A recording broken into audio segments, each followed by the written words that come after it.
Good afternoon, everybody. It's Nick Pendergast here from Clarity Kent Counselling.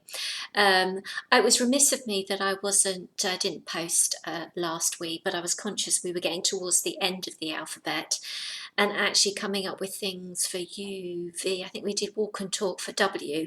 X, Y, and Z is quite difficult. So, what I wanted to focus on today with the end of the counselling alphabet really is all about, if you like, ending of the alphabet and beginnings as well, because I'm just conscious there's a lot of change going on really in the next couple of days, with more people getting back to work face to face, the children going back to school. So there are a lot of sort of new beginnings taking place, as well, in a kind of a new normal, as well as the endings of being in COVID for the last 6 months, and may not being able to take sort of holidays abroad necessarily, and sort of having the children at home as well. So that's why I wanted to talk really about endings today. And I came across the great work of a lady called Julia Samuel recently, who does a lot of work, a counsellor herself, a psychotherapist who does a lot of work around grief and loss, for in the area of people that have sadly passed away from illness, from COVID, or sort of unexpected loss.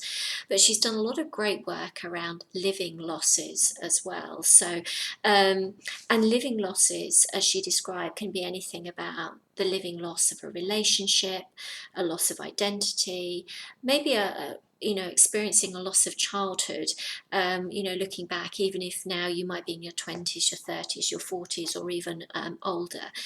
And she talks about something, and a link of which I'll put in the comments box, is about the 8 pillars of strength, which actually includes, the concept of grief, from physical loss as well as living loss. And it's a great sort of system of support, if you like, that can help you every single day. And it really is a framework to find the attitudes, the ways of being, and good habits that will help build our strength, to sort of, if you like, to manage the highs and lows, throughout our lives. And it is very important for each of us to develop, our own toolbox, if you like, our toolkit of support, and to find our own way of doing this. But it requires work, if you like, to build pillars and commitment to kind of keep going with those living losses. So it's great to look at these 8 pillars of strength as an integrated whole. And we are all unique, so we all need to kind of shape these guidelines to work, to work for us. Now, to get started, it might feel really impossible in the first couple of weeks and moments of grief, whether that's a physical or a living loss.